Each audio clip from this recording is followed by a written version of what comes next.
tonight? I would like to record it. That's fine, Dick.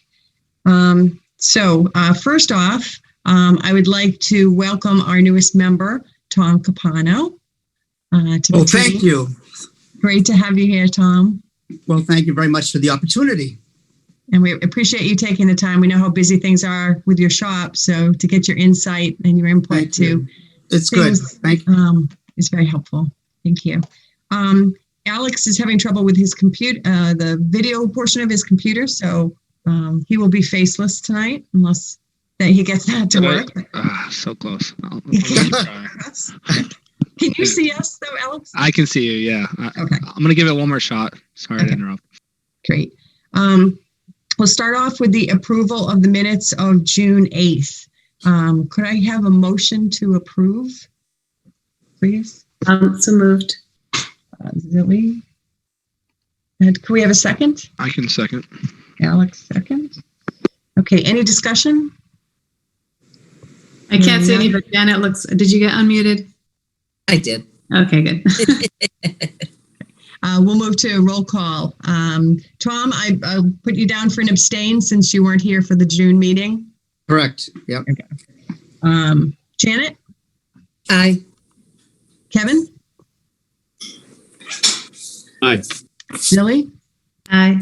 Alex? Aye. And Lynn is an aye. It passes unanimously. Thank you.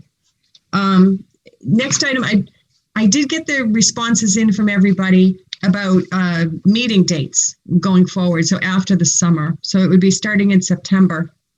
And what I saw from everybody's input is that the only night people can meet is Monday. But it can't be a Monday during the select board meeting because then Kevin and I wouldn't be there. And it can't be a Monday when the FinCom is meeting because then Sarah has a conflict. So I reached out to Che to find out what the FinCom schedule was. And I already know what the select board schedule is. So I have 4 dates from September through December that I'll propose and see if that works for everybody. Starting in January, the FinCom meets every week. So what I'm hoping is perhaps by January, everybody's schedules may ease up and maybe another night besides Monday becomes available for people. Or it could be that Sarah can work things out with John so that we might be able to meet on one of the FinCom meeting nights. And if we run only an hour, it may only be a half-hour conflict and she might be able to work it out. So tonight I just propose meetings from September through December. I'll give you those dates, see if those work, and then we can talk whether we'd like them to be in person or Zoom, right? So the 4 dates that I have are September 20th, October 25th, November 15th, and December 13th. Those are free of select board and FinCom meetings. Do those dates work for everybody? Or is there any conflict for any of those 4? Was the first one September 21st? 20th. 20th, thank you. Madam Chair, repeating those one more time. Sure. It's September 20, October 25, November 15, and December 13. Thank you. Hey, Lynn, those are all Mondays. Is that correct? They're all Mondays, and they're all at 6:30. Okay. And then we'd re-examine, in December, what the remaining 5 months or 6 months of the fiscal year would look like. Yeah, those work for me. Sound good? Yeah, that works. I will share them with Rosie and Sarah and see if those work as well. I'm hopeful they will because Sarah already said and Rosie already said that they could make Mondays as long as they didn't conflict with FinCom. So, okay, great. All right, moving on then to the downtown initiative updates. Kevin, there's some projects that are not specifically downtown related, but I thought it would be helpful to share with the group things like the pump park, perhaps that they're not aware of, and the rail trail earmarks and such, that just keeping them apprised of some of the projects that are going on in the town, in addition to your regular downtown items, Sure. if you could. Absolutely. It all connects anyway, right? Because we want to bring the Topsfield and, some of the things that we're doing, rail trail or pump park, hopefully we'll create some buzz and bring people to Topsfield. So first, right off the bat, I'm just going to say Topsfield Fair, as of right now, is planning to go forward with the fair this year after taking a hiatus last year due to COVID. That in and of itself, if we talk about economic development, will bring people back into town. For a lot of people who haven't been to Topsfield, unless they come for the fair, there's a lot of little things that have changed in the last couple of years, year and a half, that I think as a whole we can all be very proud of, including just the organizing of this group and the energy and the efforts that we've undertaken. So that's exciting that'll be back up happening this year. We're working closely, our public safety team, with the fair organizers to ensure it's done safely. But right now, assuming there isn't something that happens drastically that changes the reopening plans from the state perspective, the fair does want to move forward with it. So that's right off the top. I think it's a significant one for the community. Then Rail Trail, some really exciting news. We asked for some funding through the state earmark process. Last year, we asked for some funding for a number of different projects. And due to COVID and fiscal constraints, all earmarks were denied by the governor. But this year, the state and Senate have put forward $50,000 that the town can use and is earmarked for improvements to the rail trail. So I've spoken with Joe Galler. He's extremely excited for that. I think a lot of people in the community will be as well once they hear or see the improvements that we can hopefully make with those funds. So we're excited on that front, and we hope the governor will sign that budget without any further vetoes or earmark eliminations. But we're happy for that. And then the pump park. I think some of you, if not all of you, maybe heard about this, but I'll just real quick. A pump park concept was brought up by the Topsfield Playground Committee. And what a pump park is basically a little off-road dirt track of sorts that can go through the woods for people who want to do some, I don't want to call it mountain biking, but maybe call it mountain biking. It has basically some winding trails, very small area, no more than 100 yards, 50 by 50 yards. But it'll go through the wooded area around trees and such. So kids can go off little jumps and, to be able to have another option for our youth here in the community to get out and do something hopefully productive by getting out on their bikes and exercising and taking advantage of that. The organizers, again, is the Playground Committee, and there's a couple of different locations that they've identified, that they have prioritized, I should say, for locating the track. One in particular that we've explored further than the others has been in the left field wooded area of the baseball field at Proctor, between the rail trail and the school. There's a nice little area at the bottom of what's known as lovingly Hippie Hill here in town. So what my biggest concern when that was coming up was that we would be removing trees, changing the aesthetics of what we have in that area, because I think it's very beautiful and it's a nice little balance of trees and the rail trail and the school. But after spending further time with the organizers and understanding what they were looking to do, it's really eliminating some of the existing dead trees and maybe one or two mature trees. But other than that, it's just improving the areas for kids to ride their bikes, which they're already, to some extent, doing in that particular location down Hippie Hill. So that's one area where they're looking, but they're also exploring some other options too. We're very conscious of the neighbors there and their feedback in what the group is looking to do, and balancing that with the appropriateness of locating the pump track. But at any rate, I think wherever it ends up going, as long as we have the general support from those close to it, I think it's going to be a nice little addition for Topsfield. And if it's in that area, it sort of touches the downtown even. So you might be able to kind of leverage that as well, with easy access off the rail trail, on the rail trail, might attract more people to Topsfield and into the general area, which is really exciting. And they're putting a design together now, Kevin, are they, to be able to show folks? Believe so.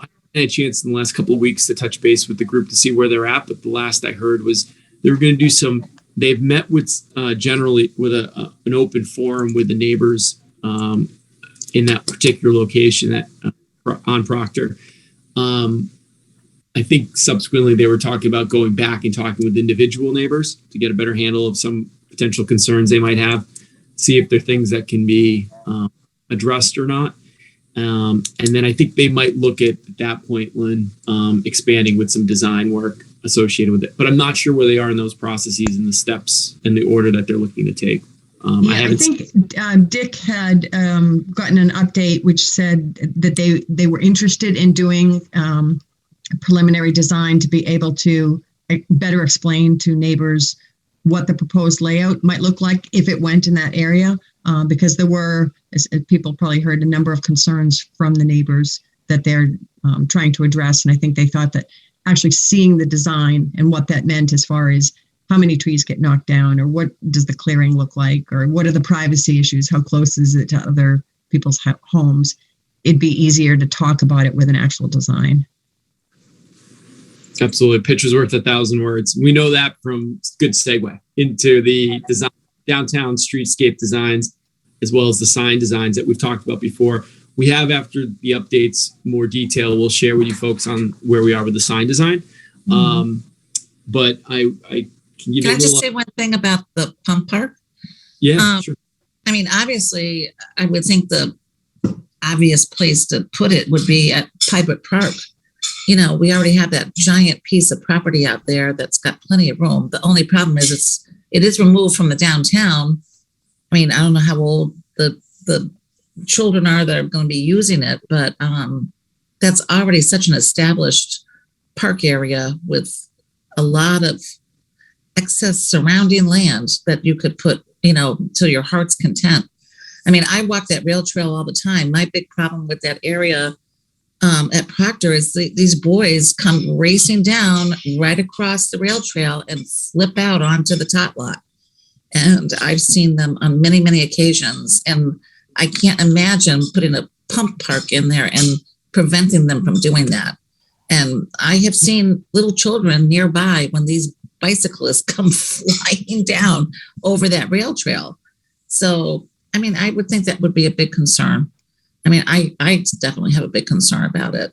But, you know, as you said, Kevin, they're working through these designs and placements. But I think you really have to take into account safety and aesthetics and everything else, not just giving kids a fun place to ride their bikes. We've probably gotten about 10 letters, I'd say, from neighbors. One of them was 8 pages long with concerns. Included in that, Janet, was the things that you were mentioning. Pybrook was one of the 3 locations that they proposed. They haven't made a final decision, and they won't until, you know, everybody is included, all the thoughts, all the issues are addressed. When they came to the board, we had a number of these same concerns, and they said, well, it's really just in its preliminary stage. So we had said at that time, we're fine with you pursuing, trying to, you know, find out more details and to lay out where it should go and how it would operate. So I mean, the nice thing is what Kevin said about the rail trail amount. If you finish that end of the rail trail, the Washington Street, you know, out to Boxford, out to Bear Hill Road, that leads right into Pybrook with the whole crossings, you know, the crossing lights and everything, that would be a nice conduit for these kids to knock themselves out, ride their bikes out there to Pybrook and not really interfere with all the neighborhood thing. Anyway, that's my definite opinion. as a side note, I talked to Jen Leroyer, who is the president of the Playground Committee, and they're going to actually be at the Tomato Festival with their design to talk to people as another forum to discuss the issue. So still definitely preliminary. Still a lot of work to be done, nice, obviously. Yeah. But I think that, you know, some of the things you mentioned, Janet, it's a good group of people working on it. and they've got a lot of thoughtful people who are definitely considering all those things around safety and access and things of that nature. And nothing's been decided. It's still in the investigative phase. But one thing on the Hippie Hill side is wouldn't be on the hill itself. It would be just at the bottom. The very beginning of the hill, as it's been explained to me, would be sort of an area where part of the track could come up against it, but it wouldn't be sort of a shooting out of the that. Doesn't preclude people necessarily from starting up the hill and coming down anyway. Exactly. We're talking about adolescent boys. And some girls. Yeah, and some girls. I know, Kevin. So anyway, so there's still a lot to be done, but that's sort of an update. It does have an impact in town-wide and also locally downtown, sort of what the direction is on that. But I think Lynn had said, design work is underway. Again, don't have an update on exactly where that's at, but it will be helpful for people to see the image because, again, I was shocked when they said, we want to put it here. I'm like, oh my gosh, it's going to be clear cut. It's going to be a nightmare. But after a number of meetings, I got my head around it. I feel a little more comfortable about the general concept of what they're trying to do, whether it's there or somewhere else. One of the updates I was going to give from a design standpoint, we're talking about imagery. We've been working with VHB for some time now, longer than I think we anticipated on the onset. But at the end of the day, we're still doing some really good work on that front. Had a meeting today with Jeffrey Warson from VHB, and I'm anticipating to receive the final draft of the packet, and that will include 3 images that we've asked them to put together, one at the highway garage, one at the entrance of the downtown, and one at T-Hop, then facing down towards Cumberland Country Farm and the former Santander space with the raised beds, as well as to the right of T-Hop when you're looking at it, a little idea of a plaza, little area there, which could be really nice for sitting and improving that space because right now it's a little scraggly. Maybe not the right word, but I'm gonna go with scraggly at the moment. So try to improve that and make it a place for gathering purposes. Imagery will start getting some momentum behind it, and so forth. In addition to those 3 locations, it's the kit of parts. That is putting in a package, basically, what our lights look like. In this case, it's the solar lights. We've already moved forward with the solar lights. Also the ground-based planters. We've purchased those. And by the way, side note, big thank you to everyone on this call and many others who helped make those planters a reality by planting them this spring. Every time I drive into town, I come down High Street and they look magnificent. They really are stunning. And they really put a little pop right at the edge of our historic district where it transitions into our downtown. Even though we don't have those lights I keep talking about in the runway effect, it kind of gives us a little bit of that runway effect nonetheless in a very elegant way. So Martha, thank you. Thank the whole club. It was a great turnout. big. It makes a big difference. And so with that, we also are incorporating benches. What's the standard bench in the downtown going to look like? Got some ideas on that. If we end up doing some things with brick inlays, what is the type of brick we're going to use? Because there's a lot of different variations. There's very orange tone, and then there's more traditional cranberry. Based on feedback I've heard from other people, the cranberry is a little bit more in line with our color scheme. So that's going to be, and I think from a brick standpoint, some of the colors that he might incorporate there. And then also plantings, what's possible for some plantings. Doesn't mean they're final. This is what we're going to do. It just gives some idea of concepts of what we might be able to do. So Kevin, are you working with Sarah and Martha and their team? I know they're taking a look at designs for that main street as well, in particular in front of T-Hop, to try to mirror the brick look that's in front of the bake shop. How do the 2 sets of designs merge? So based on our last conversation with Jeffrey, he's basically done his edits from that conversation. Subsequent from that conversation, I know that Martha's been working with Sarah, on getting a little bit more detail on what it actually will look like. These images are meant to inspire, not really be the directive at the end of the day. And so if that then is the trigger or the starting point, and the group takes it from there to do something different, more appropriate for Topsfield that the group feels, that's great. I think that they've been working sort of, and I don't mean this in a bad way, sort of unilaterally at the same time to kind of get a little more detail around what's possible there. I don't want to speak for you, Martha. I mean, you've been in those conversations with Sarah. Right. Well, but is VHB still going to be proposing a paddock around the Veterans Green? Or that sign with the brick posts? I mean, is that what they're going to be? Okay. I mean, if they're going to be doing something with that, and what they did in front of Santander and Country Farms really kind of ignored the real issue down there, which is the fact that those beds have very little to do with each other. So are they taking that and the feedback that was provided last time around? To do something different, or are we going to get just a tweaking of what we saw before? Jeffrey took the input that we had when Lynn, myself, and Sarah actually had a chance to review an updated version a month ago or so.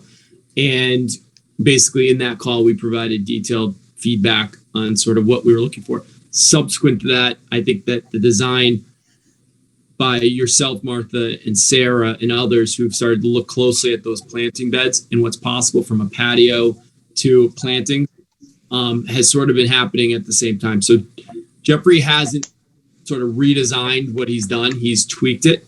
Again, doesn't mean we're wed to it. It just means that it gives us some concepts of what's possible, inspire some improvements, not only at those locations. I'm going to be on this call. And you're like, Janet, you might want to mute. Yeah.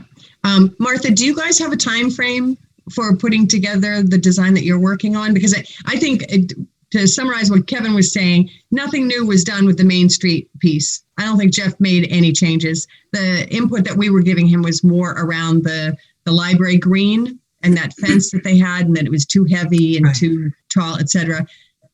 Well, Kevin, you'll be happy to know that I took a field trip to Beverly and I looked at what you did there, and I saw your bump outs with the brick and all of that. And so Sarah, Kendra, Will Leroyer, and I have all been talking. Zilly joined us, just yesterday, I think.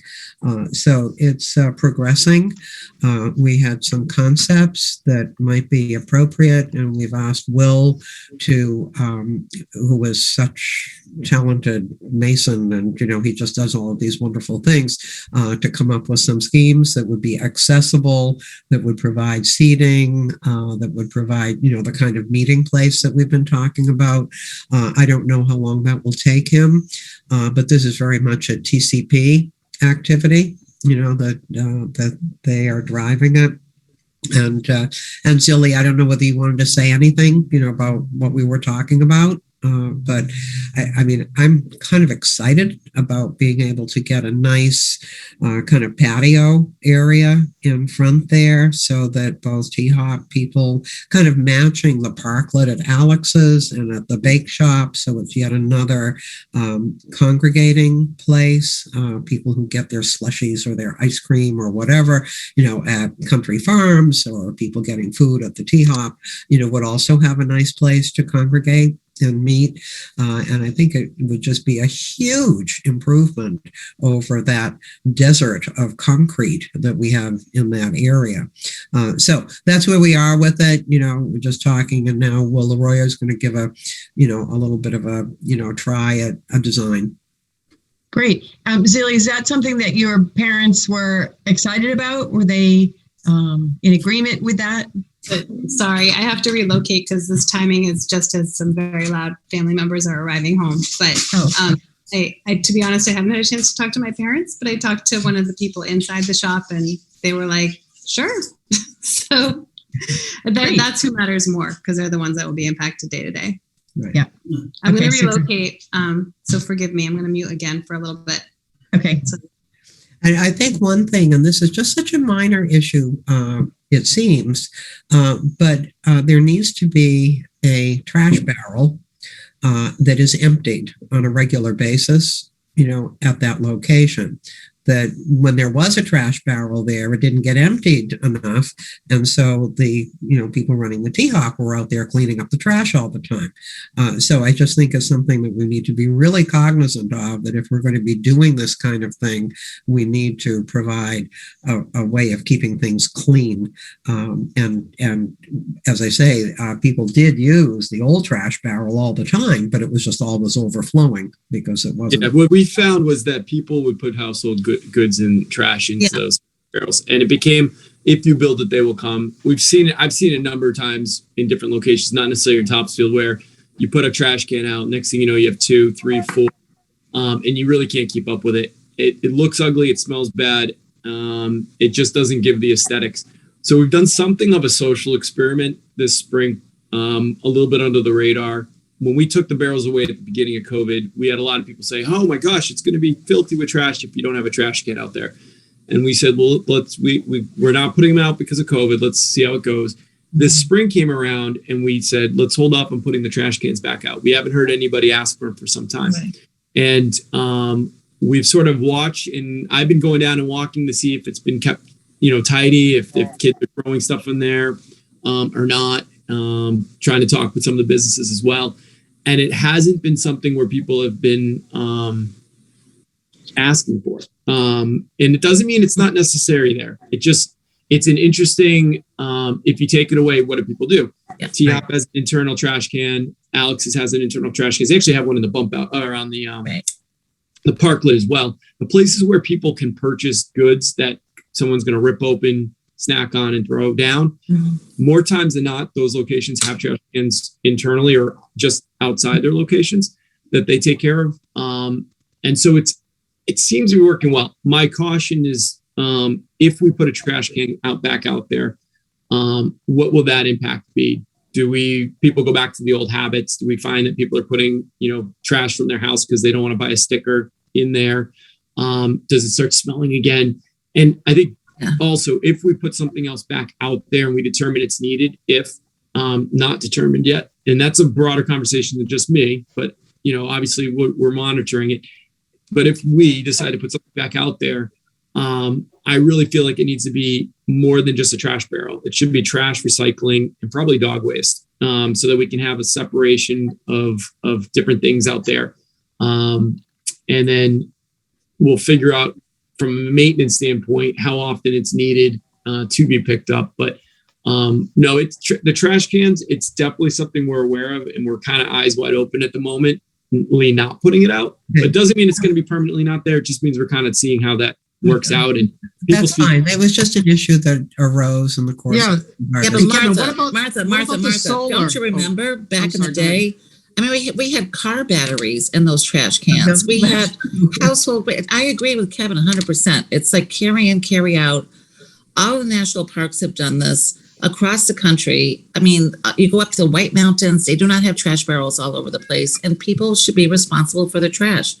And those businesses that have food items, as Kevin said, they should have their own internal trash barrels and be responsible for them. I mean, it was strewn out all over the place, all over that corner, everywhere, in front of Proctor School when we had the trash receptacles. And I think it's been 10 times better without them. I have not seen hardly any trash around. I just think that was a factor. I've seen those ones that have their solar. I don't know much about them. A lot of the parks have those. It seems like a smaller plate. You can't put so many big things. Do you know much about those? Or if you consider it, would that work? So we looked at them. I've looked at them before. I've investigated those because I was like, oh my gosh, this is great. You can compact it, you have less pickup. The problem with those there's a couple issues with them. One, if you don't have a dog waste receptacle, dog waste goes in. When that compacts with the solar, it becomes a pretty nasty experience for anybody. But, the representative, the consultant we worked with from DEP when it came to waste reduction, Sherry Kishida, I think a lot of you might know the name. I spoke and worked with her through the waste reduction committee in Beverly about doing that at Dane Street Beach and some other locations because we were having the same sort of dialogue. Do we put it out? Don't we put it out?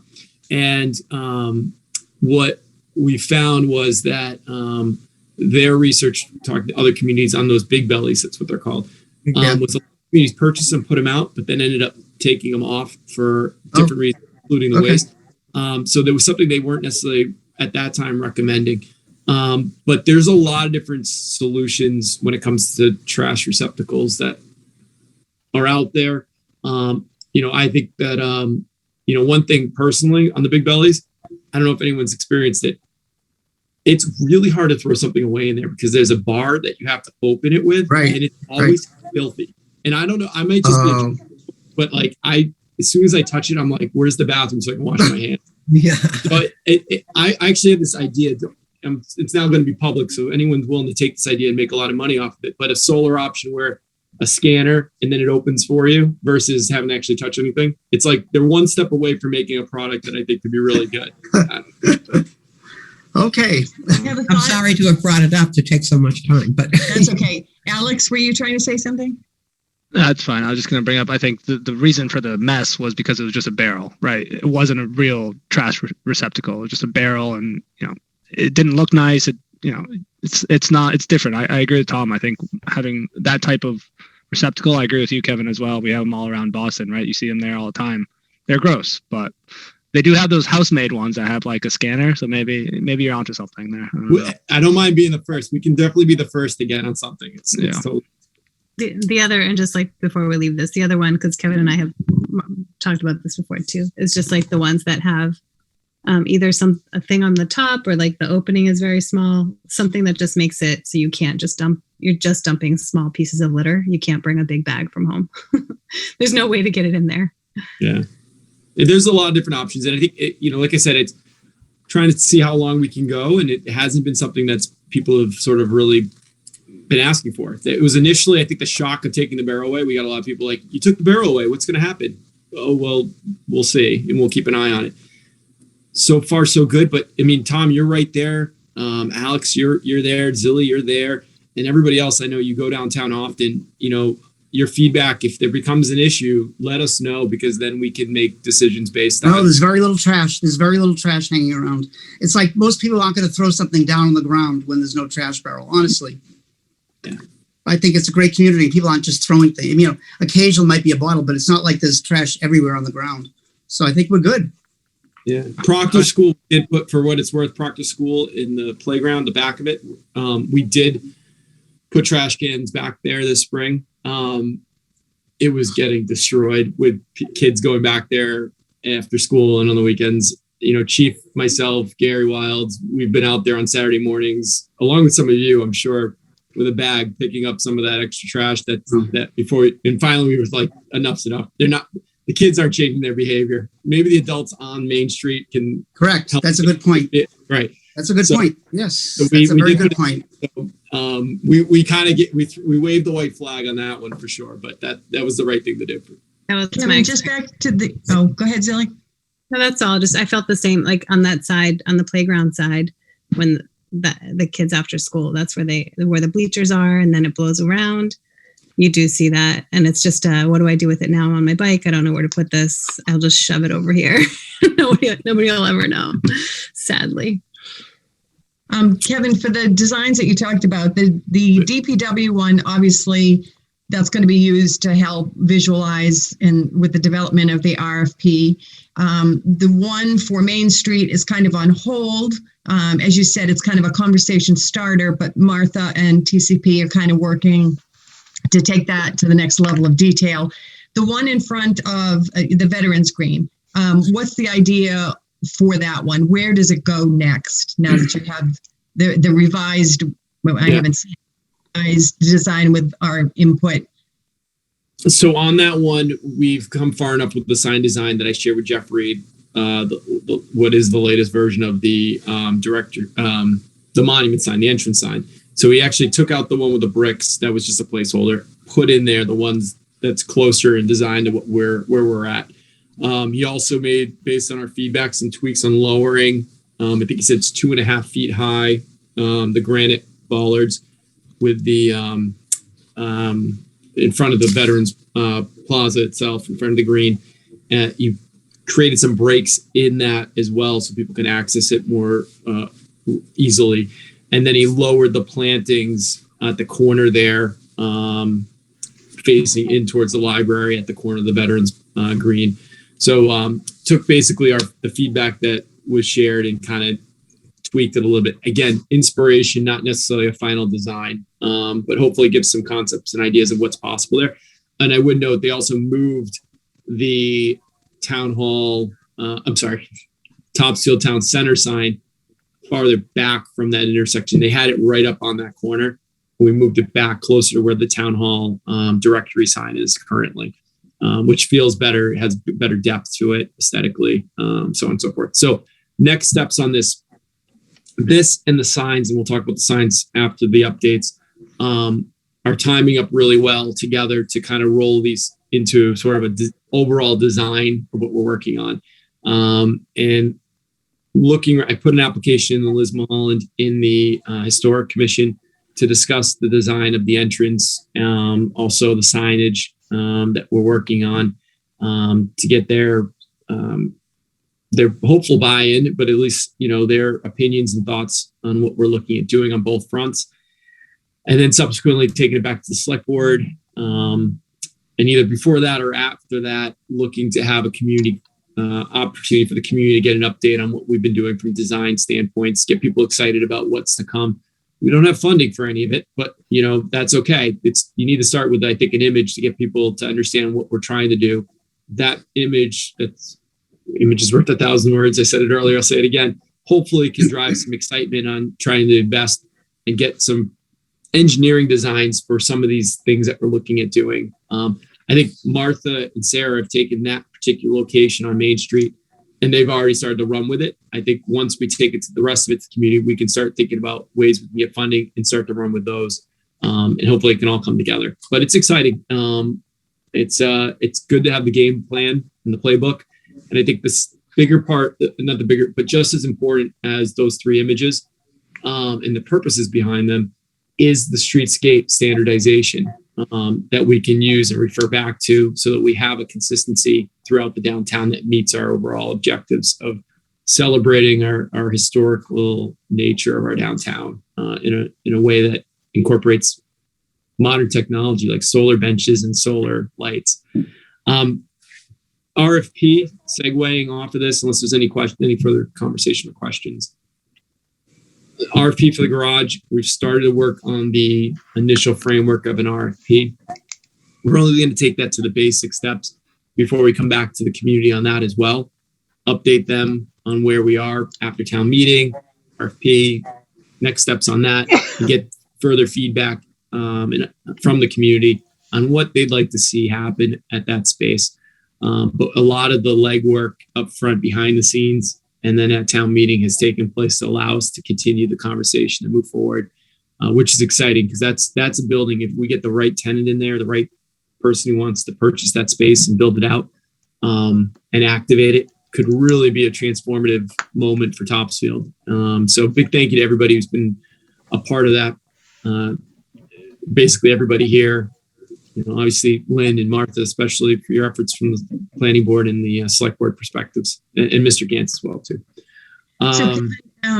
What do you see needing to happen before you go out to the community for that conversation to move the RFP forward? I want to talk to some more. I've got starting to line up conversations with real estate brokers as well as landlords and restaurateurs and others to basically understand what people think is possible. And so far I've gotten a lot of positive initial feedback on it.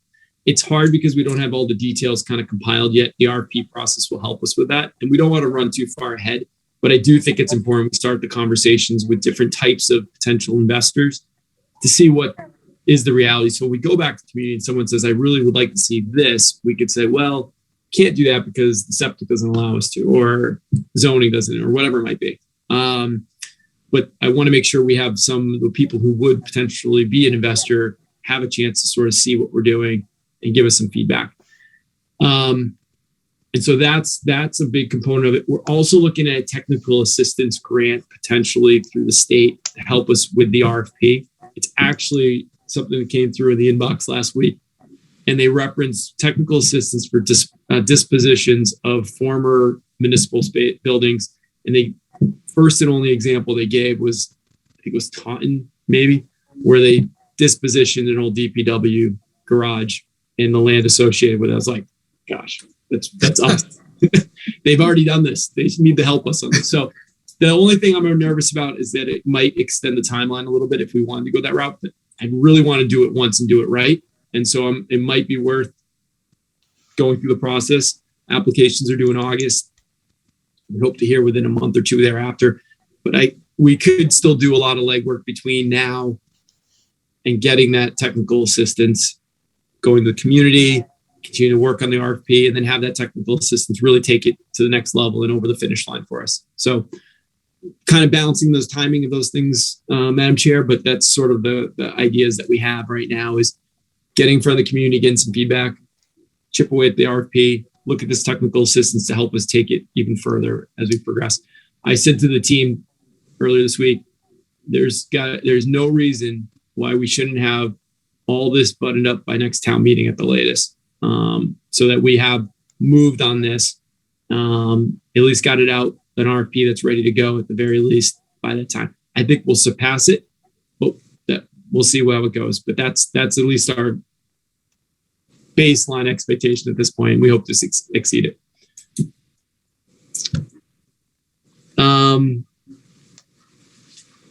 So I'll also mention too, I've talked about this, but I never had the chance to actually say definitively, we're buying a solar bench. We put the PO in, we've encumbered the funds, we've got the grant that's going to supply the funds to cover the cost. And it's being shipped from Poland, could be as early as by the end of this week. So we'll have a new toy down there that we get to play with and hopefully create a little buzz on, another sort of beating that drum with the downtown, something different, something unique.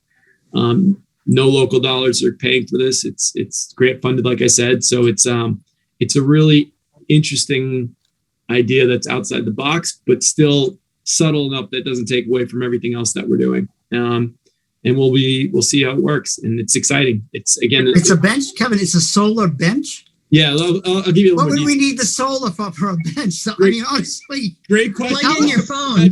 Warm your tush. It's a tanning bed, Tam. It's competition for Tom. And it will melt snow on it. Is that what you mean? That kind of thing? No, so no, this I'm is not what being it ignorant. is. I'm fascinated by that. No, I apologize. I've mentioned this to the group, but obviously, okay, solar bench. Yes. So that this could be a back roast. You can lean. Oh, go ahead. We found this company in Poland that's experimenting with solar benches. Basically, they put a solar panel on the seating area, and what they have built custom, or what they're doing with it is they have a standard USB cord, so you can plug in your phone, plug in your computer. Oh, that makes sense. Okay. In addition to that, it'll have Wi-Fi. It should have Wi-Fi capabilities so that people can use the internet securely. It would be self-contained. Oh, wow. And the most exciting thing in my mind is we had them custom build it so that they could actually pipe music into it, so that we could play classical music or jazz or country. Okay, that's cool. Then we should get a TV when that gets installed. Why don't we call Channel 5 or Channel 7 to come down? I bet we'll be the first town that has a solar bench. Watch how much publicity we could get for free. I'm not kidding. Does any other town have one? There is Cambridge has one, but it's on a private property, and it doesn't have the bells and whistles that ours has. It was the first. So prototype. We should do that. We should get one of the TV stations to come down during the installation after it's installed and do a little thing. I'm not kidding. Yeah, right. Where are you going to put it? We have on the rail trail, right? Were you thinking? Yeah, Kevin? the idea we have right now is that it could be located at the rail trail in Main Street. And the reason for that is there's enough open space there that we could put the bench there. We actually would probably take that existing bench that's there out, replace it with that, maybe relocate it a little bit. But the nice thing is that we have all these people coming through our community on the rail trail. And a lot of them don't even know we have a downtown. Maybe they look over, they glance at it, but there's what's going to capture their imagination, what's going to make it interesting. No, that's a good point. Yeah.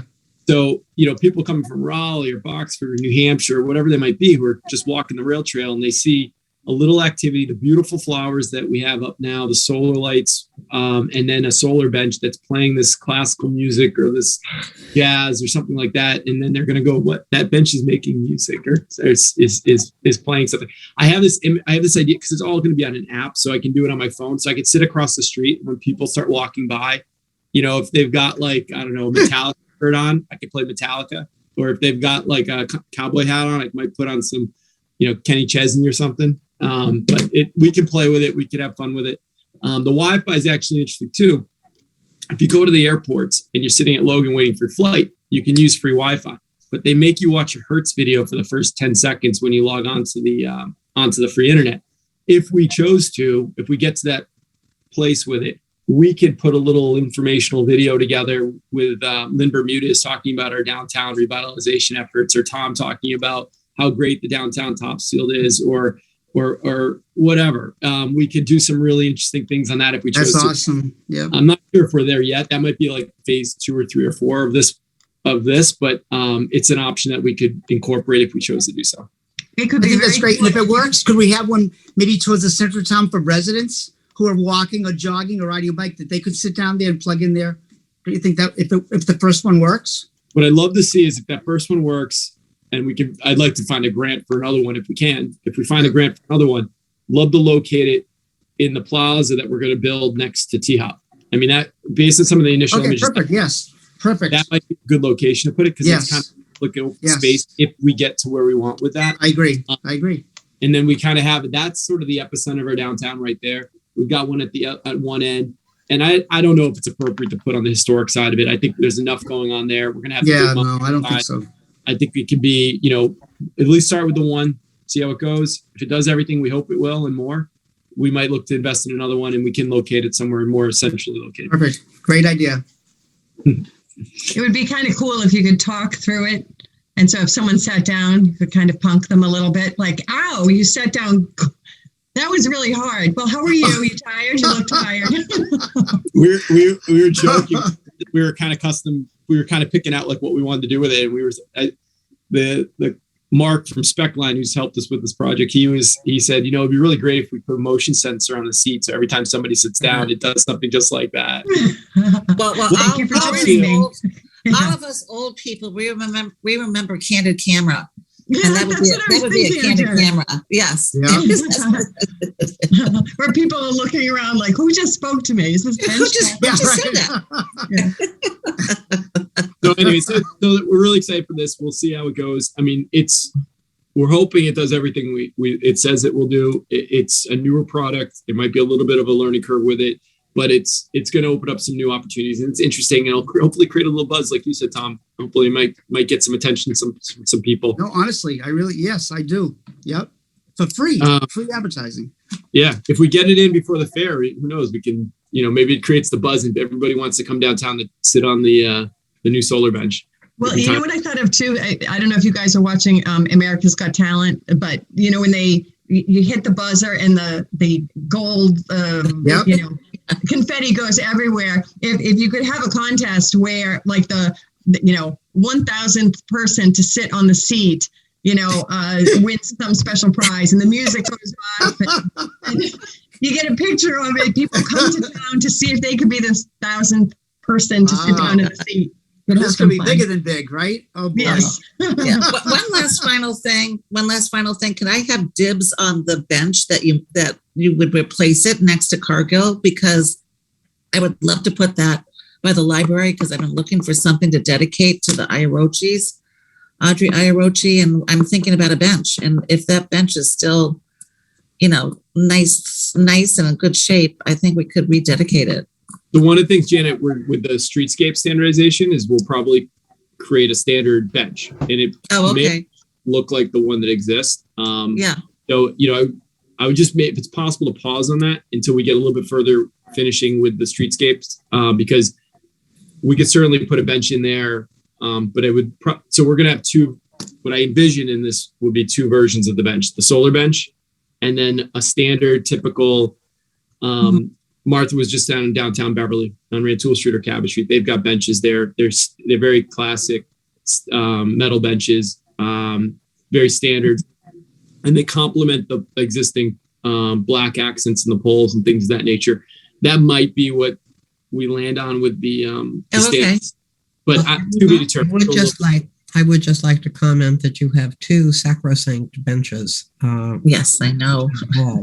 And that those match the one that Janet's talking about, that those are made of recycled material, and they were purchased with funds from the recycling fund. So do keep in mind that there are 2 there next to Town Hall that already kind of set a standard, and I don't think you'd want to remove those. And then if we can reuse the ones because they were purchased to match the existing benches in the downtown. So there's something to be said about maybe reusing the existing ones, at least in the around the common area. We might be able to do that, Martha, because there's a little bit of a break there between the historic area and then the downtown. Yeah, it would be a shame to dispose of a perfectly good bench that, has had a really good lifespan. Those benches have done very, very well, and that they might look really great, at the library, or at least one at the library. I won't throw it away, I promise. Kevin, do you have any other updates before going on to wayfinding? Met with the brokers of the shopping center. I also met with the owner of the shopping center, not in that order. I met with the owner, and then I realized I really need to talk to the brokers, and had some really interesting conversations with them, the Drumlin Group out of Salem, about what we're doing in downtown. They had no idea. And it was really exciting to meet with the 2 principals. Because as soon as we started talking about all the things we've been doing, I could see sort of that energy start. They came in sort of, I don't want to say beaten down, but they just kind of came in with no real emotion or anything like that. And we started talking about the things we're working on, and we started having a great conversation about what we're doing and what we want to do, and specifically talked about the former Santander Bank space. That to me is the most important one right now, because there's transition taking place. What goes in there is going to really have a major impact on what we're doing from a downtown revitalization standpoint. And I asked them, what are you guys doing in that space? They said, we're looking for a bank, but we're having trouble finding a bank. I said, yeah, because it's brick and mortar banks. They're all doing banking on this. They're not looking for space. And I said, what would you guys think about putting a restaurant in there? I mean, I told them, I said, I'll put whatever you want in front of your space, or outdoor seating, whatever you need. Doesn't matter. You put a good quality restaurant, 15 Walnut, something like that. And I started naming some restaurants. They're like, oh, we represent them, and they're looking for space. And then they start talking about the laundromat and saying, well, if we take the whole space, we do a little outdoor patio on the back, move the laundromat into the plaza itself, and you have plenty of parking in the plaza for people to park at that building. Parking's not an issue. So we started brainstorming about what's possible there beyond just a bank. And I really was trying to drive home the point, a restaurant or something like that could activate the space is really a unique opportunity.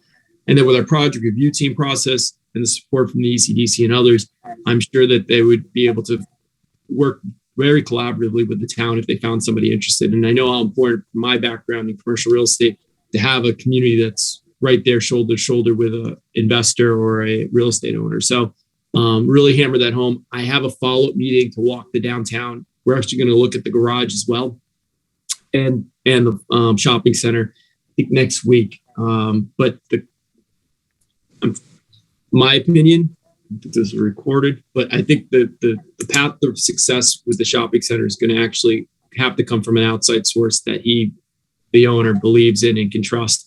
And I think that's the Drumlin Group at this point. If anyone else, and we'll exhaust that option. Maybe they can, maybe they can't, but I'm going to leverage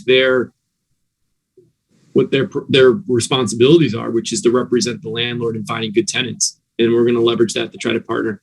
And the most important thing I told them, I said, don't hesitate to call me. If you have a tenant potentially who wants to come in, call me up. I'll meet with them. I'll drop everything I'm doing. We'll have a conversation about how great Topsfield is. I'll put on my cheerleading hat, and we'll tell them why we want them to come here, and we'll do our recruiting. I'll pick up the phone and I'll call them, whatever you need. I think they go, Kim Driscoll does that in Salem. I go, yeah, so did my old boss in Beverly, and so did I. That's the way we get these tenants, and we're willing to do it. So just let me know how I can help make that a reality. And so it's going to be a slow process, but we're chipping away at it. We're trying to go all angles with the plaza the best we can. And I'm trying to get sort of an army of people that he trusts behind me on this so that we can all kind of tack it together. So Kevin, can I just ask you a quick thing? Why have they thought about putting a restaurant where the gift house is? Because that's the perfect space that I feel for a restaurant. They have. And I think that one of the issues is that I think it's frontage, one. It's set back, right? The Santander space is right on Main Street. It's visible, drive by. Oh, I know, but it's a totally different space. It would house a lot of, I don't know. I just think it's the best. It's very small for a restaurant. If you imagine, The gift house? You have to have a bar, you have to have a kitchen in there. And that the gift house, Martha? The gift horse, yeah. That's a small space, and the Santander is bigger than that? Yes, but the Santander has this wonderful drive-through that can't be a drive-through if it's a restaurant, but it's a perfect outdoor eating area. You could set that up as a wonderful outdoor eating and out back. Of course, I don't know what you do with the dry cleaners, but the gift horse, I know people have looked at it, for a restaurant, and it just, you need a certain number of seats to make a restaurant work, and the gift horse, by the time you put in a kitchen and then, a bar area, there really isn't a lot of space in that building.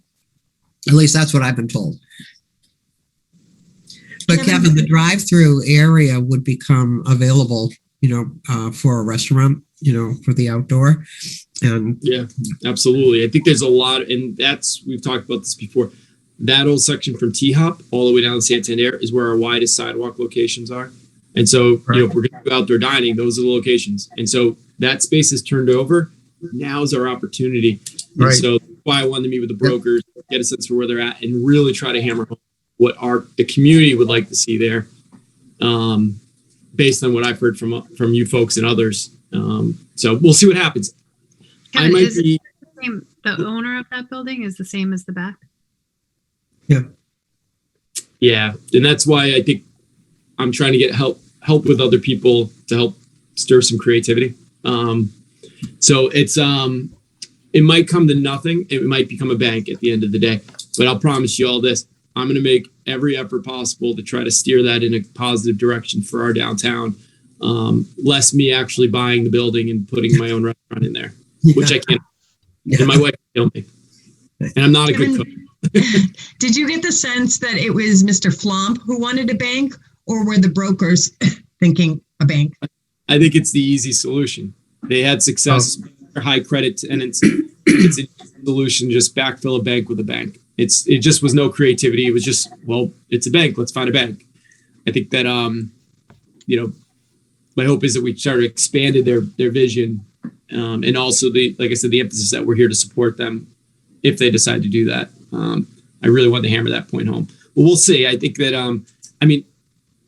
I get it. The perspective of it's for the real estate investor. It's you try to find the lowest cost, highest return as much as possible. Banks have great credit. The space is already built out to such. I mean, it makes all sense in the world to go that route. It's going to take a really creative mind to convince and find a tenant to go in there that's willing to do a build out. Because I don't know if Peter's willing to give any TI allowance, or maybe he is, but at least he's not going to do. I don't think he'll do the work. And have a tenant come in here who's willing to say, okay, I'm going to invest in this space and make it my own. Put the outdoor dining options on the side, and then the back. Peter's going to have to move the laundromat if they do it. All those things play in. It's not an easy the allowance. It's the duration of the lease, the contract, whether it's worth investing if he's giving them options to renew and how long. I don't know that Flomp is famous for giving that promise of longevity to his tenants. Yeah. Even though they end up, the ones that are there forever. But just saying, that's another factor that they need to keep in mind if they're looking for that kind of tenant. Word has it that he hasn't even had, leases with some of the people down there, that it's just sort of a, we'll just all live together. So it's some great news there. And then the last thing I'll mention for meeting purposes is I have a meeting tomorrow morning with the owner of Country Farm. We identified who he is finally. And I did call him and cold called him, told him what we're doing. I'd love to meet with him. So I'm going to go there tomorrow and have a conversation. some of the priorities. I wrote it down. I just want to share it with you, what I'm going to share with him, because if I'm missing anything, I'd love your input if there's other things I should mention. But right now, my plan is to talk about the possibility of a mural, which I know the Cultural Council is trying to find funding to find a grant that could allow us to fund doing something like that, or them to fund doing something like that. Moving of the ice machine. Love to see some of those advertisements come off the windows. There's a lot there. Also, the open sign that flashes. I think that we already have an ordinance. I know there's some grandfather conversations, but I'm just going to tell them get rid of it and see what happens. And then modify the raised bed in front. Just to the question asked earlier to Zilly, is there a comfort level with the ownership of the business or the owner of the building to do something there? And obviously there was. I want to just flag that we're doing that. And then generally I'm going to talk about all the things that we've been doing, that we continue to do, to just let them know that we're serious about what we're trying to accomplish in town. And perhaps the paving. One missing thing is the facade improvement, Kevin. We talked about the facade improvement, that perhaps one of our volunteer architects, i.e. Ben Nutter or somebody, could design something that was a little bit more appealing than what's there right now. And that it was something that TCP and Sarah talked about, Martha, when we were out doing our walkabout. Right. That was a possibility that they could possibly fund. So I think facade improvement is a big one. The Cultural Council also came across a grant that would fund facade improvements that could be applied for in September. Oh, that's great. How about just asking him to keep it cleaner in the front? I mean, just starting with a broom and make, on a personal note, and I didn't even go down and tell him, say, you know what, can you try to maybe once a week sweep in front and clean in front? It's disgusting. I mean, that alone is where I think he needs to be taught on just basic hygiene and basic taking an interest in just keeping the front of your store clean for the town and for his own customers. And if I could add, I mean, I don't know how much you have, but Lynn just mentioned the paving too. I mean, that to me is starting to become a safety issue too. And it's split with Top Hop, but we have not had success with them agreeing to pay their half of repaving. I don't know if you would also maybe after you can let me know if you want to see about having the owner of the business at Top Hop join you guys at some point to give that a nudge. I don't know. I'll ask. I'll say, I know there's been some conversation about improving the safety of the lot. It sounds like you've had a chance to talk with them, Zilly, but they're just no. I mean, it's been a long time. I have not in over a year. It's been over a year since I'll flag it. gotten in touch with anybody. Zilly, were you talking with the property owner or the business owner? It was never clear. I thought I was talking with the owner. It was one of those, every time it got bumped I had to talk to someone else until eventually I got someone who, I mean, I hope it's okay to say this, but who literally asked me to have my husband call them. So it's got a little awkward. Family. This is a big interconnected family thing, that the owners of the property and that they're related and that they switch around. And and I believe that we might call them traditional. And I get it, because I mean, I think my parents built their business on those type of relationships. But I think that it's just right now, it's just when you're sharing a property line and you need to fix a broken paved driveway, I'm having a hard time getting to it. I haven't, but to be fair, I haven't tried recently because I haven't figured out who to contact. And I knew, and I had heard of it. The last conversation I had was, we're trying to sell it anyway, so we're not doing anything. That was the last conversation. Right. I don't know about the signage. Are they a franchise?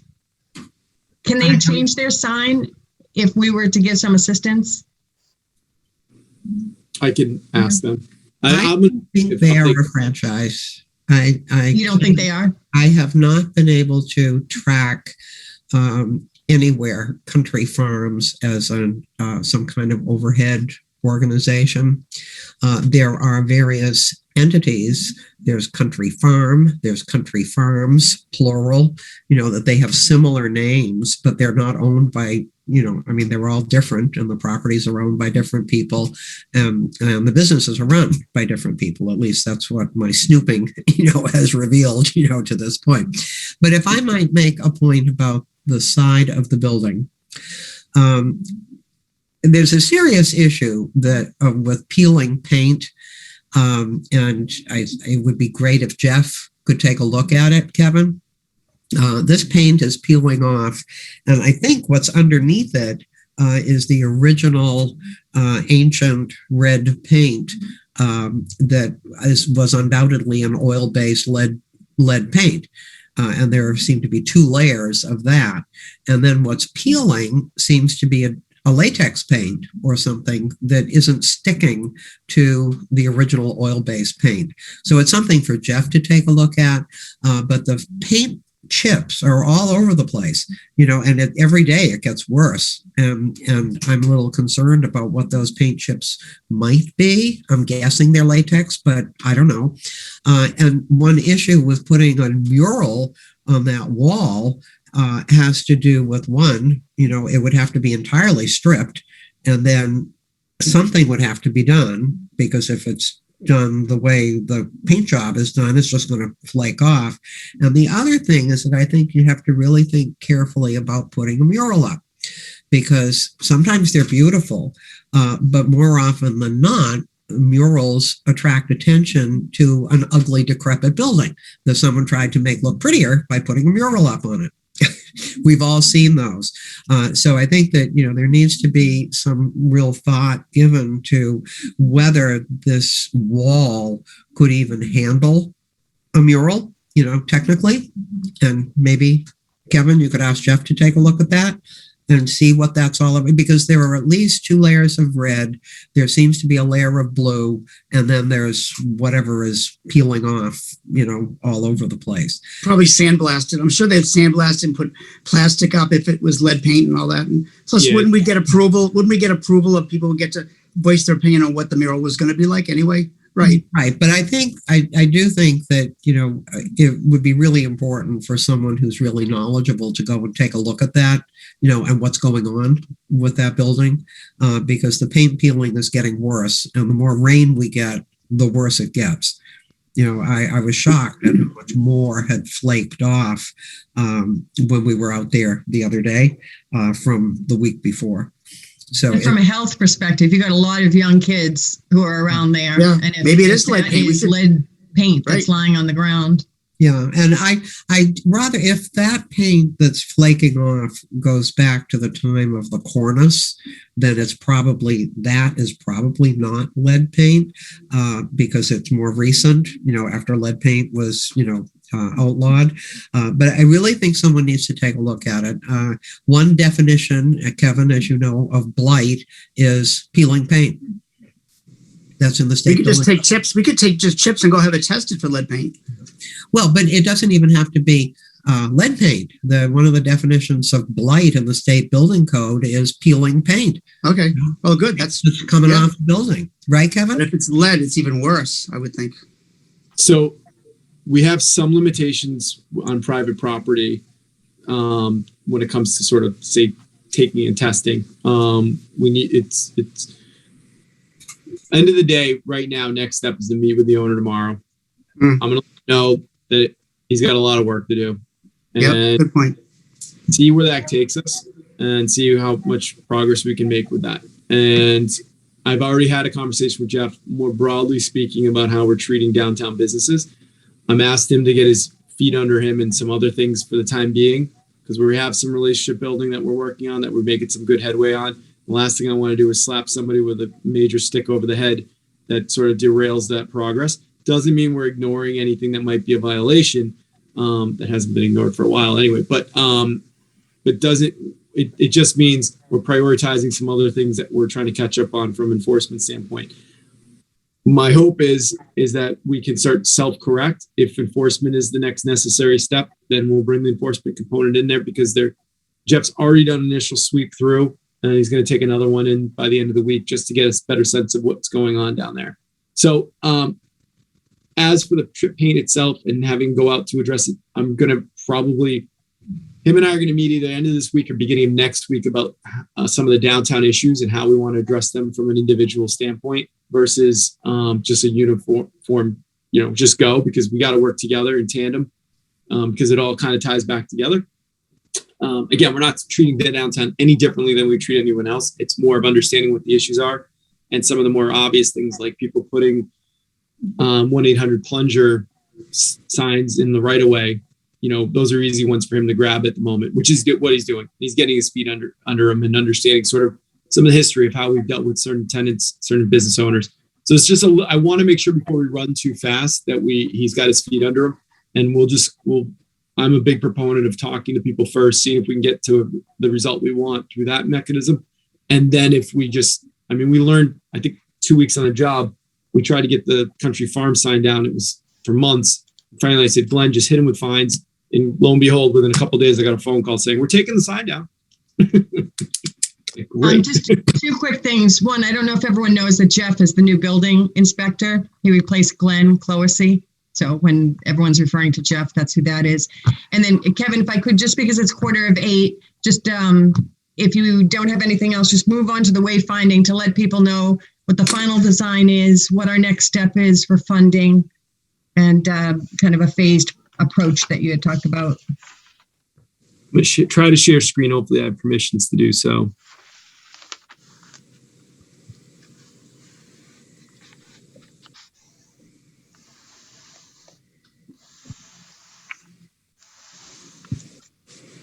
Can you all see my screen? Yes. Yes. Yep.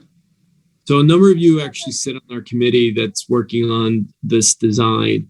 And this is what has been the final draft of the, as you can see in the top left corner, final lineup parentheses draft. So this is after all those weeks and months of efforts to try to come up with a design that we felt was right for Topsfield.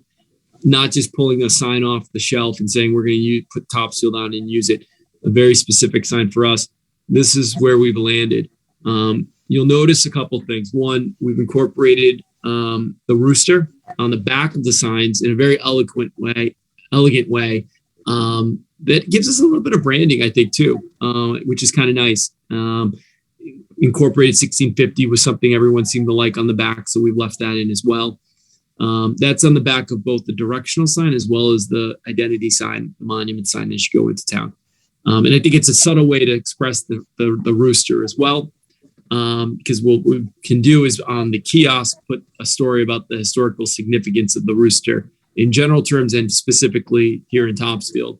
And it does capture some of our farming and agricultural heritage and for some places continued efforts, co-op, some of the farms in town. And then on the front of the signs, we have the Topsfield Town Center with an arrow and shopping and dining. We purposely kept it simple. We purposely kept it, eloquent with the sense that it meets a lot of what our existing signage that we have in town, especially in the downtown, especially in the historic district, already has in place. It complements it very well. You'll notice, though, there are two different versions. First one, it's the typeface at the top for Topsfield, is sort of the standard lettering that we've been using on the signage.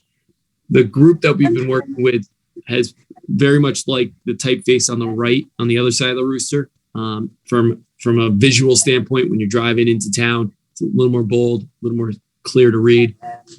And so we've left both of those on there for the time being, because that's kind of the final piece that we need to just iron out at this point. You also notice we create a sign for Piebrook. That's also a sign that we can incorporate for Clock Park and any other open space that we choose to put signage up on. I mentioned, I think earlier, the kiosk where we can put information about the amenities in town, talk about the history of the town, a map of the town. Those can be located down by the rail trail at the Main Street by the solar bench. It can also be located, if we get permission, at the fairgrounds. Really good way to just promote what we have to offer from an amenity standpoint. And then on the far right, you'll notice we have the identity sign or the monument sign. The idea is to put that as you enter into the downtown, in front of Town Hall, and have some nice landscaping around it, just to signify that you're in the center of town. And if you keep continuing, behind the sign is where the businesses are. And so it sort of allows people, I believe, in my personal opinion, I think working with the committee, we've talked about this, people coming down 97 and taking that left to go to Beverly or to go to Wenham or to hit Route 1. This might capture people's imagination if they see on the way in a shopping and dining sign, and then they see the town center sign that looks very similar or the same, that they've now reached their a destination where they can shop and or dine. I'll mention this. I've mentioned it before to the group. We have not a single sign in Topsfield that directs people into the downtown. For most people that drive, I believe, they drive through Topsfield who are not from here.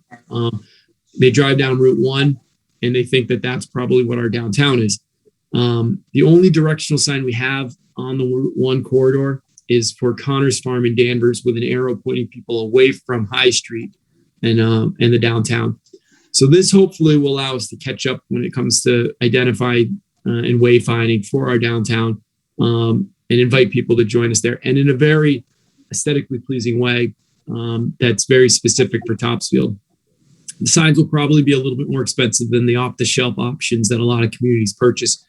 But I really, truly believe that if we're going to do this, we have to do it once and we have to do it right. And we should do it. And if it means finding a little extra grant money somewhere to help fund it, so be it. Our community should be very proud of the signage that we put up there. And we've got a lot to celebrate. We've got a great community. And I think the quality of these signs is really important in branding who we are and identifying the locations. Kevin, is the only open question then whether we're using the sign on the right of the rooster or the sign on the left for directional? I'd say yes. I think that's where we want to have a final conversation on that. The committee sort of was leaning towards the one on the right the last time we spoke, talking with Brian. He wanted us to have a conversation again with the one on the left, just to kind of make sure we're all on the same page, because we spent very little time, for instance, on the Piebrook sign, but this directional sign, we've spent a lot of time on trying to get it right. And so, I think the one on the right is easier to read if you're in a car traveling. No, the one on the right looks like a no parking sign, the typeface. It looks like the exact typeface as the no parking. The one on the left is much more in keeping with at least a little bit of a historic feel to it. I mean, actually, I would like to have had historic Topsfield Town Center in there somewhere. But that be said, everybody else had another opinion. But I absolutely just like totally the typeface on the right. It's too static. It's too stiff. It's not at all, has a feel of something more historic to it. How do others feel? Any input to Kevin on this final decision? I agree with Janet. I prefer something with a little serif on it. So one thing I want to mention as well. So might be next week. It might be after that. We're going to get the working group together. You folks are welcome to join too. And we're going to actually have styrofoam mock-ups done of the two signs there, so we can actually hold them up and see how they look in real life. We actually talked about getting some 4x4s, painting them black and hanging the sign off of that to give you some sense of scale and design. Again, I just emphasize the purpose of these signs is wayfinding at the end of the day and trying to make them look as beautiful as possible. And I think that the committee as a whole has been really consistent with exploring all the different fonts to try to see how much on the typeface we could get away from the bold. But at the end of the last conversations we had, the bold one seemed to be the one that the majority of the working group and others have said that they feel strongly about. But the feedback on this for you folks is absolutely just as important. I do appreciate, perspectives on it. So Kevin, when you think about it, it's kind of. Oh, I'm sorry. You mean? I'm sorry. I was just going to say. Go ahead, Lynn. One is the one on the right. The one on the right's the one where. So we. You're calling the bold one. Yep, the bold one. The one on the right is the one that we landed on at the last meeting. I took it back to Brian, and Brian said, what do you think of having that typeface for the directional sign and having the identity sign, having a little bit different, having the more traditional, because that's going to be located in the historic district. He said, I like it, but let me play with it. And brought back the two options. He said, let's put them out on the street and let's get a final decision on it. So it's still not a firm 100% yet, but I want to have people see it in life to see, let's say bold, is the one left bold enough that it doesn't get washed out? Absolutely. It does not get washed out. I think it blends. You have to look at some of the existing signs that we do have in Topsfield, and a lot of it has, as Martha says, the serifs, the historic placards that went up, an Eagle project that are beautifully done. It has almost the same kind of similar typeface. I just think that there's more consistency with that instead of looking like a no parking sign. So Tom, were you going to say something? Yeah, all I was going to say is when you really think about it, it's an easy thing. Either we choose one or the other. All the other work that we did, a large rooster, no rooster, the year it was established. There was a lot of other work that went into it. The size of the poles, the ball finial, the garden finial. So I think it's a great thing that people are voicing their opinion. It's really easy just to choose whatever typeset we're going to do. The rest of the work is already kind of stabilized, I think, right? Yeah, it looks great. I really like it. Martha, are you happy with the rooster? I love the rooster. I know Martha was a proponent of the rooster, so yes, is I she agree. Smiling? Are you smiling, Martha? The rooster is beautiful. He did wonderful. And it's awesome. The first thing that Brian thought of, because when he came to Topsfield, he saw the rooster on top of Town Hall, and that he started, he was proposing a rooster. And we won't get into all the history of the rooster, but I think he did a beautiful job. It is a very elegant rooster. No, we did. We put a lot of work, and I think we all together really came up with a really good package. And so the typeset's very easy. It's either one or the other, I think. So we're good, I think, right? Just figure that out. Great. Yeah. Any other comments to Kevin at this point, and then he can talk about funding and the rollout? The only thing that I'd wonder, and Brian would be the best person to answer this, on the far left, one with the arrow, facing to Topsfield Center. I just noticed this after all of these times of looking at it. The way it's hanging right now, the arrow faces the pole. If it were turned to flip to the other side so that the arrow is pointing into the distance, wouldn't that make some sense? I think it will depend on where they're located. But right, exactly. But the way this one it looks, it's the arrow sends you to the pole. That it would be so much nicer, I think, if the arrow, if the open side of the sign that's right now on the right were actually on the left, and having it hang on the other side of the pole so that the arrow is actually pointing down the street. Just a thought. No, Very good point, Martha. Good point. And you guys might have talked about this, but was there any thought about 0.2 miles away or putting any distance to it, or would that look tacky? Yeah, we try to keep it. It's a great concept because it gives you a little bit more information, which is helpful for people, right? Like when you get off the highway, drove back from Vermont Sunday night, and then go down the highway, and you get off the exit ramp, and it says amenities, McDonald's, Burger King, Wendy's, 0.2 miles, 0.1 miles, 1 mile, and you can kind of make a judgment call of where you're willing to drive to. One of the things we really wanted to stay focused on this was to keep it simple and as least amount of information. I should say that way. Putting the most essential pieces of information on the front of the signs, because if you're driving by on Route 1 at 55 miles an hour, 60 miles an hour, we want to just hit the basics and let people follow that arrow. People might think, for some people, they think it's maybe closer than they think, and maybe they end up driving a little extra. Whereas we put the miles in there, it might be because some of these will be spread out in the distance down by Ipswich Road, for instance, heading towards downtown. That's a little bit farther, and people might be deterred if we put the miles on those.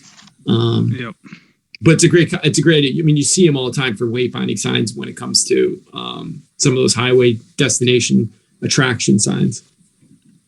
Okay, cool. All right, so Kevin, rollout and funding. So we're coupling this with sort of the introduction of this design with the street standardization and the images of the three locations. Like I said earlier, they're timing up well. So the plan for this will be to bring this to the historic district, as well as those images and the final packet for the for the streetscapes standardization. subsequent to that, take it to the community. At the same time, we take the other one to the community and to the select board as well to go through and review this with all those stakeholders. So the hope will be to get this out there, get people hopefully excited about it. This to me is very tangible. It's an image, but we could build this immediately if we had the money and put it out there on the streets, which I think will be great. I'd love to see, especially the one by the Topsfield Fairgrounds on Route 1. If we can find the funding to put at least the directional sign up there before the fair, I'd be really curious to see if it drives people into the downtown, which would be kind of cool. So we'd like to see, it's getting this out so people see it, and then identifying funding, building them, constructing them, and having them installed. Likely because of the design and how much there is to it, these signs will cost more than, again, off-the-shelf designs that other communities might use. So it might be best suited to do a phased approach rather than trying to do it all at once. Tackle the directional signs first, maybe then pivot over to the town identity sign, kiosk, and then maybe the open space identity signs. Not necessarily in that order, but that's sort of the idea, is to do it in that facet. And you had some concepts for funding? Not yet.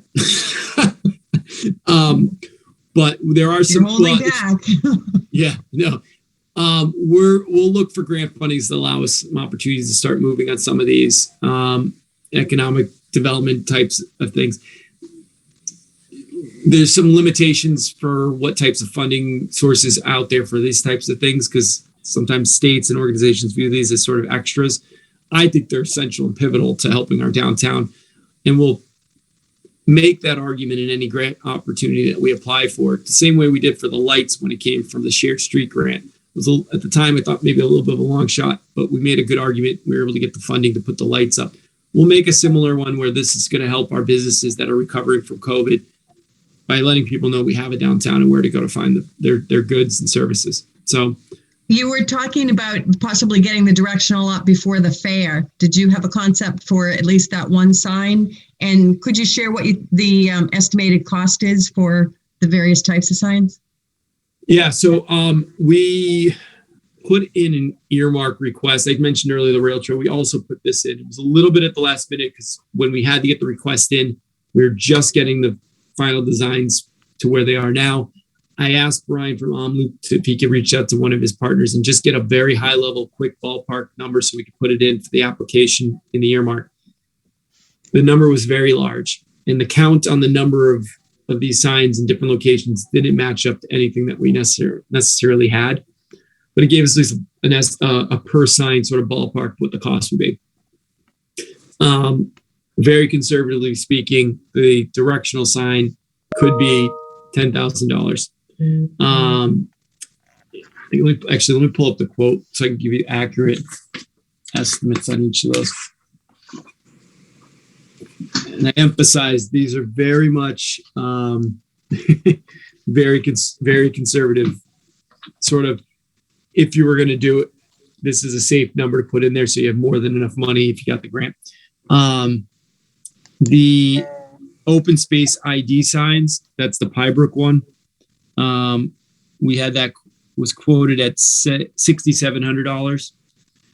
The kiosk sign was $7,700, and the ID sign was $15,000. Again, very high estimates. They weren't quoting on necessarily proper specifications on the type of material to use, things of that nature. But it gave us at least a ballpark. So that is sort of a very worst case scenario on what these signs would cost. I did a real rough estimate based on those and the number of signs we need to purchase of around $120,000 plus or minus, probably plus if anything. If we were going to do Pybrook, Clock Park, 2 kiosks, a direction identity sign, I think 6 directional signs, that gets about $120,000 mark. Were you looking to pursue at least one of them, the directional, before the fair? I'd love to. If we can get this all finalized this summer, I'm not sure how long fabrication would be. I know a lot of these types of businesses are backlogged now with people trying to,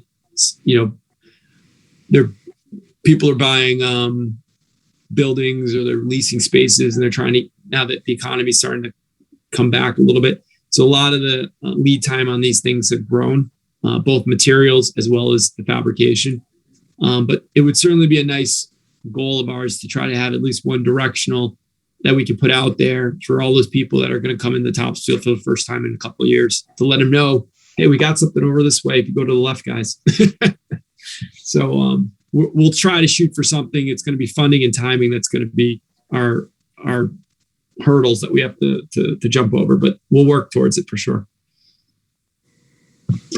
How about just the one kiosks? thing? I might be the lone voice here, but Kevin, did you and the committee and Brian consider putting in historic Topsfield Town Center or Topsfield Historic Town Center in that directional sign? I mean, a lot of people are history buffs, and I don't know if you have to hit them in the face with the fact that it's historic. And on the backside, it does say 1650. But if you're coming north on Route 1 and you see the sign, I mean, it might be nice to know that, oh, that's someplace historic down in the town center of Topsfield.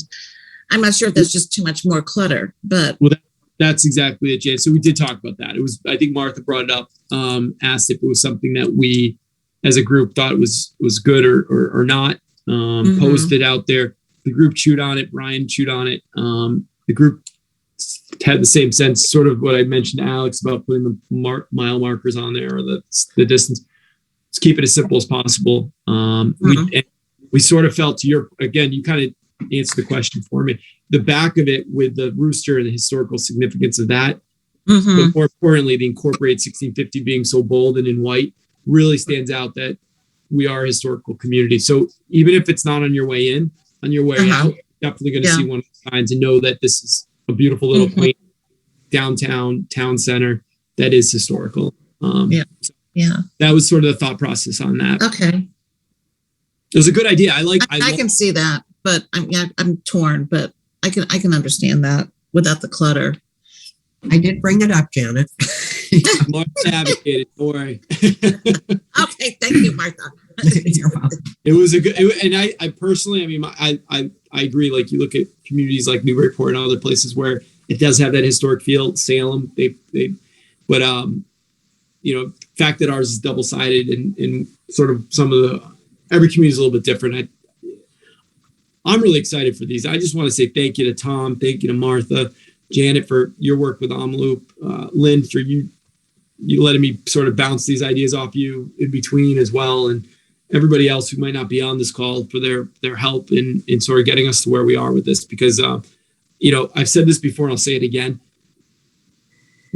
We've come a long way, and these signs are going to be incredibly useful, but very beautiful at the end of the day. And I think we should be incredibly proud that we've come this far and we put this much thought, because I can almost guarantee most other communities that put up wayfinding signs, they don't have this deep level of conversation around all the little nuances. Well, Kevin, it started with you.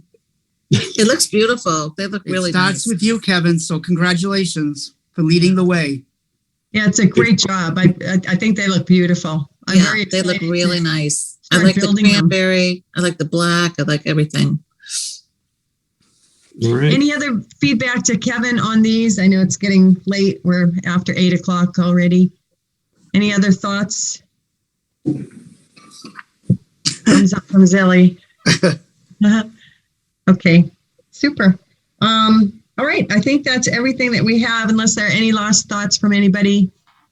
We'll be excited to see what Martha and TCP and that whole team comes up with for the Main Street. Love the idea of the brick and the seating areas to match the bake shop. So, okay. Thank you, Kevin, for all that information and all that work that's behind all that information. And if I could have our final motion. Motion to adjourn. Okay, who made that? The town administrator. Kevin, sorry. I was looking at Alex, but I didn't see his mouth moving. And I'm like, I knew it was a male voice. But, okay. Okay, Kevin, do we have a second?